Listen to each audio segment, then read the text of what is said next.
कथा भगवान श्री कृष्ण ने बताया आत्मा से परमात्मा का संबंध। राधे राधे। जैसा मैं तो नीतू पंडित यूट्यूब चैनल पर आप सबका स्वागत करती हूँ। इस प्रसंग का वर्णन श्रीमद् भगवद गीता में मिलता है। इस बात को सभी लोग जानते हैं कि आत्मा को न कोई जला सकता है, न कोई खंड खंड कर सकता है, न ही भिगा सकता है और न ही उसे तोड़ मरोड़ सकता है। यानी सब बातों की एक बात कहें तो जिस तरह से एक रबड़ वाली बॉल होती है तो उसे कोई भी किसी भी प्रकार से आकृति दे सकता है, लेकिन आत्मा उससे भी भिन्न है, क्योंकि यह आत्मा केवल आत्मा नहीं है, यह हमारे शरीर को चलाने वाली वही श्वास ऊर्जा है।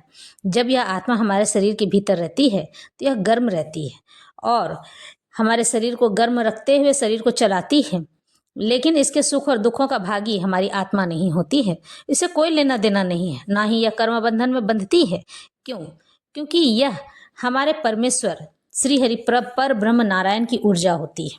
ऊर्जा, वही ऊर्जा जिस ऊर्जा के कारण से लोग आपके भीतर के अच्छाई को जान जाते हैं, बुराई को पहचान पाते हैं।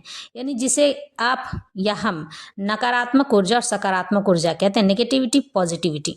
यानी कि अगर कोई आदमी व्यवहार का गंदा है और उसके पास आप जाते हैं तो कहते हैं कि यह आदमी बहुत इरिटेट करता है, यानी कि यह आदमी मुझे बड़ा ही परेशान करता है, इसके पास जाने से ही ना मेरा मन एकदम खिन्न हो जाता है, मन चिड़चिड़ा सा हो जाता है, पता नहीं इसके पास जाने का मन नहीं करता है। तो इसे कहते हैं नकारात्मक ऊर्जा।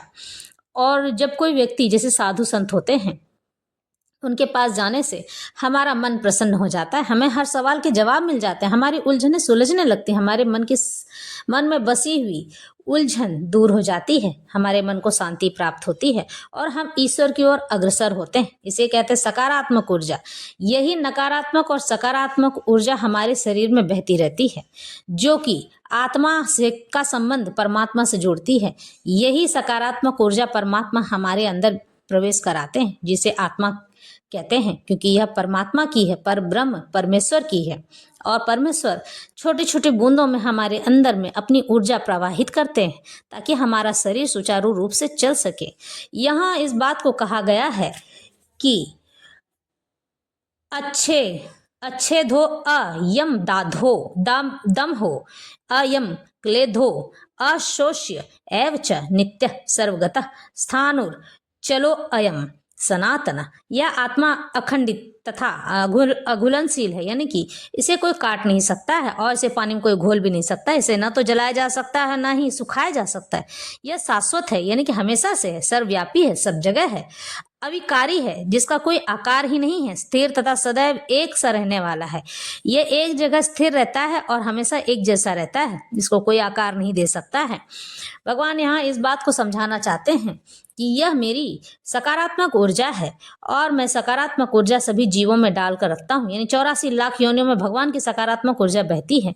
जो जिस प्रकार का होता है ऊर्जा उस प्रकार से ही कार्य करती है। भगवान यहाँ समझाना चाहते हैं कि इसे ना कोई जला सकता है, ना बुझा सकता है, ना ही तोड़ सकता है, ना मरोड़ सकता है, ना पानी में घोल सकता है। इसका कोई कुछ नहीं कर सकता है।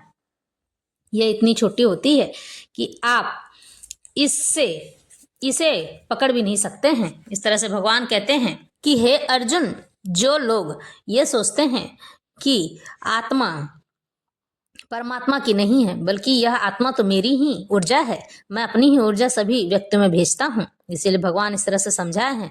लेकिन भगवत गीता सभी समझ जाए ऐसा कोई जरूरी नहीं है। इस भगवत गीता को समझने के लिए तो बड़े बड़े पंडित भी बेकार हो गए हैं और यहाँ लिखा है कुछ, इसका अनुवाद है कुछ, इसे समझाते हैं वो लोग कुछ। इसका सिर्फ एक यही उत्तर है कि आत्मा परमात्मा की ऊर्जा शक्ति है और जो इसी कारण से उसे कोई भी क्षति नहीं पहुंचा सकता, यानी किसी भी प्रकार से उसे हानि नहीं पहुंचा सकता है। उसे कोई रोक दोष दुख संताप नहीं होता है, उसे किसी चीज से कोई मतलब नहीं है। आत्मा हमारी इस कर्म बंधन में नहीं फंसती है, बल्कि हमारा सूक्ष्म शरीर जो हमारे जैसा ही होता है वही इस कर्म बंधन में फंसती है, वही पितृलोक में रहती है, वही स्वर्ग जाती है, वही नरक का भोगी होता है। जो पाप किए होते हैं, जो पुण्य किए होते हैं, हमारा सूक्ष्म शरीर ही उसका भागीदार होता है, हमारी आत्मा नहीं होती है। हमारा सूक्ष्म शरीर हूबहू हमारे जैसा ही दिखता है, इसलिए कहते हैं कि कर्म आप अच्छे करो, और यही नहीं, अगर आपने अच्छे कर्म किए हैं और आपके मन में यह इच्छा है कि मेरी पवित्र ऊर्जा यहीं थोड़ी सी रह जाए, तो आपका सूक्ष्म शरीर इसी पृथ्वी पर अन्य भागों में बंट जाएगा। आप उसे, एक पवित्र आदमी अपने सूक्ष्म शरीर को 100 भागों में, करोड़ भागों में भी बांट सकता है, ताकि वह लोगों की सेवा कर सके। इस तरह से जब उसके बहुत सारे सूक्ष्म शरीर बहुत भागों में बंट जाता है, उसे लोग भगवान की तरह पूजने लगते हैं, या यूं कहें कि उसे भगवान ही मानने लग जाते हैं। क्यों? क्योंकि वह मूर्ति जहां भी उसकी बना कर रखेगा, उसका सूक्ष्म शरीर उसमें प्रवेश कर जाएगा। प्रवेश करने के बाद आप उनसे जो भी कुछ कहेंगे कि हे ईश्वर, हमें ये दे दीजिए, हमारी ये मनोकामना पूर्ण कर दीजिए, तो वह मूर्ति आपकी हर मनोकामना पूर्ण करेगी, जो कि उसमें बैठा उस मूर्ति का सूक्ष्म शरीर पहले से विद्यमान हो जाता है। और इस प्रकार से कहते हैं कि हमने इसमें प्राण प्रतिष्ठा कर दी है। इस तरह से वास्तव में उसमें सूक्ष्म शरीर प्रवेश कर जाता है और इस तरह से प्राण प्रतिष्ठित हो जाता है। भगवान श्री कृष्ण आज जो हमारी पृथ्वी पर हैं, उनके भी वही ऊर्जा शक्ति यहाँ पृथ्वी में रहकर भक्तों की मनोकामनाएं पूर्ण करती हैं। यह मानना गलत नहीं होगा कि मनुष्य जब भी उनके पास जाता है तो उनकी उस ऊर्जा शक्ति से टकराने पर कई लोग रोने लगते हैं, कई लोग खुशी का अनुभव करते हैं, कई लोग अपने दुख बांटते हैं, कई लोग अपनी खुशी लेकर जाते हैं, हे प्रभु, मैंने आपको ये बताया था, आपने मेरे कार्य पूर्ण कर दिए। कुछ लोग अपने आप को उनके पास समझते हैं और कहते हैं कि हे प्रभु, आपने हमारे लिए बहुत कुछ किया है, आप हमें अवसर दीजिए कि हम आपके लिए कुछ कर सकें। ऐसा व्यक्ति का ही सूक्ष्म शरीर पृथ्वी पर रहकर लोगों की सेवा करने के लिए तत्पर रहता है। भगवान इसी तरह से अपने भक्तों की लालसा, इच्छा और मनोकामना को पूर्ण करते हैं। भगवान श्री कृष्ण यहाँ अर्जुन को समझाते हैं, हे अर्जुन, इस बात को सभी लोग, बहुत लोग सुन रहे हैं, लेकिन तुम्हें क्या लगता है कि मेरे इस भगवत गीता को सभी समझ पाएंगे? नहीं, क्योंकि यह वही व्यक्ति समझ सकता है जो मुझ में लीन हो, जो मुझसे प्रेम करता हो, जो मुझे अपने आप को पूर्ण रूप से अर्पित और समर्पित कर सकता हो। ऐसा व्यक्ति ही मेरा हो सकता है, नहीं तो और किसी का नहीं। अव्यक्तो अयम चिंत्यो अयम विकार्यो अयमुच्यते तस्मादेवं विदित्वैनं नानु शोचितुर्महर्षि।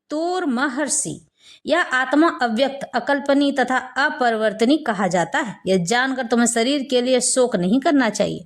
भगवान श्री कृष्ण यहाँ समझाते हैं कि जो लोग अपने शरीर से बहुत प्रेम करते हैं, तो उस शरीर से उतना भी प्रेम करने की आवश्यकता नहीं है। ये बात सच है कि हमें अपने शरीर का ख्याल रखना चाहिए, उसे रोगों से, दोषों से बचाना चाहिए, लेकिन इतना भी प्रेम नहीं कर लेना चाहिए कि जब मृत्यु का समय आ जाए तो शरीर को छोड़ने में बड़ी परेशानी हो और रोने का मन करे। यानी कि जो प्रेम आपको परमात्मा के प्रति रखना है, वह आप अपने शरीर के प्रति मोह रखकर बैठे हैं, तो यही चीज हमें दुर्गति में डाल देती है। जैसा कि पहले कहा जा चुका है, आत्मा इतना सूक्ष्म है कि इसे सर्वाधिक शक्तिशाली सूक्ष्मदर्शी यंत्र से भी नहीं देखा जा सकता है, इसलिए यह अदृश्य है। जहां तक कि आत्मा के अस्तित्व का संबंध है, श्रुति के प्रमाण के अतिरिक्त अन्य किसी प्रयोग द्वारा इसके अस्तित्व को सिद्ध नहीं किया जा सकता है। हमें इस सत्य को स्वीकार करना पड़ता है, क्योंकि अनुभव गम्य सत्य होते हुए भी आत्मा के अस्तित्व को समझने के लिए कोई अन्य साधन नहीं है। यहाँ पर यही बात समझाया जा रहा है कि आत्मा को केवल इतना ही कहा जा सकता है कि वह हमारे प्रभु की सूक्ष्म ऊर्जा है, जो हमारे लिए नीचे भेजी जाती है, ताकि हम गलत रास्ते पर न जाएं, सही रास्ते पर चलें और भगवान का अनुसरण करते रहें। लेकिन फिर भी हमारा सूक्ष्म शरीर इतना द्वेषी होता है कि उनकी आवाज को दबाकर, हमारी आत्मा को आवाज को दबाकर अपना मनमाना करता रहता है। और इस कलयुग में तो यह कार्य बड़े ही गतिशील प्रगति कर रहा है। लोग अपने आप को समझना नहीं चाहते हैं कि हम ईश्वर का अनुसरण करेंगे तो ही हमारा उद्धार है। आपको क्या लगता है कि मोक्ष हमारी आत्मा का होता है? नहीं, भगवान अपने आत्मा को तो वैसे ही, यानी वो उनकी ऊर्जा शक्ति है तो वो वैसे ही उसे लेकर चले जाते हैं। मोक्ष हमारे सूक्ष्म शरीर का होता है। हमारा सूक्ष्म शरीर ही हर कर्मों का भागीदार होता है। जब वो सूक्ष्म शरीर इतना पुण्य कमा लेता है कि वो ईश्वर तक स्वतः पहुंच सके और जैसे मन वैसे ईश्वर से बात कर सके, अपनी डिमांड रख सके, अपने बात को रख सके, तो भगवान उस सूक्ष्म शरीर को मोक्ष प्रदान कर देते हैं और फिर वह इस पृथ्वी पर कभी लौट कर नहीं आती है। इस तरह कई साधु संतों की सूक्ष्म शरीर हमारी पृथ्वी पर भटकते रहते हैं और हमारे लोगों की सहायता करते रहते हैं।